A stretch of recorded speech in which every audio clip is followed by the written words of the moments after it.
Amy Cooper, thank you. It was a great lesson in the power of white supremacy and patriarchy. And thank you, Amy Cooper.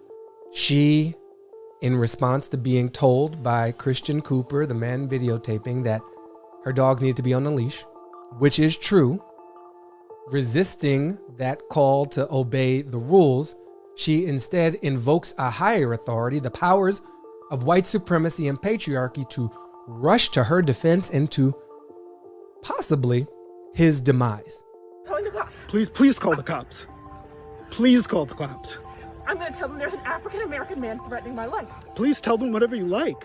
She so quickly announced her intentions to call on this power. She didn't think about it. She didn't have to think. It was a reflex. It was reflexive racism. This was some wax on, wax off white supremacy where she had practiced it so much. She had learned it so early. There is a man, African-American, he has a bicycle helmet. He is recording me and threatening me and my dog.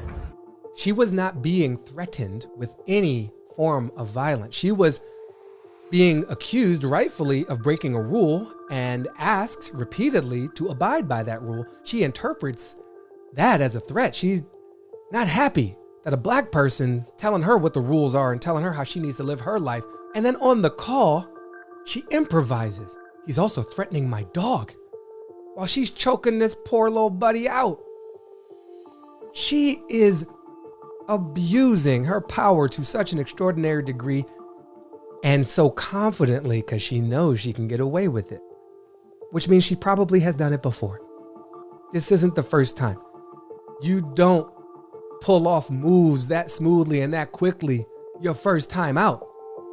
She is the Mr. Miyagi of this kind of mayhem. When did you first realize you had this power? Why was it your first response to threaten, to call the cops, tell them an African-American was threatening your life? Those are all trigger words for police violence, and you knew them without having to think. Where did you first see that behavior exhibited? When did you first learn that it was okay to do that? When was the last time you abused the power you have in such a way? We start to crack open those questions. We start to get white people to deal with whiteness and the power it confers upon them. Then maybe there's a shot that we can pull off this multi-ethnic, multiracial democracy in the United States. But until then, this one by one incident, blowback, somebody loses a job, incident, that doesn't scale, as they say in Silicon Valley. White people talking to white people, that y'all can talk to each other, and we need you to do that. You need you to do that. Now, briefly, to my bird watching brother, respect to you. We should probably come up with an NAACP Image Award, like a Medal of Honor for courage under fire and race relations.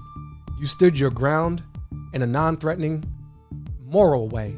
You physically stood there, you morally stood there, you knew you were right, and you gave us all an opportunity, including the Amy's of the world and the friends of Amy's of the world, to do better, to try to do better, to at least recognize what doing worse looks like and what abuse of power looks like. I want the Amy's of the world to not necessarily just give up the power, but use it for good. Use it on the border for some kid who's been separated from their parents. She could have done that, but she didn't. She wielded that weapon of white supremacy against somebody calling her out because she was actually doing wrong. That's all I got right now. Peace.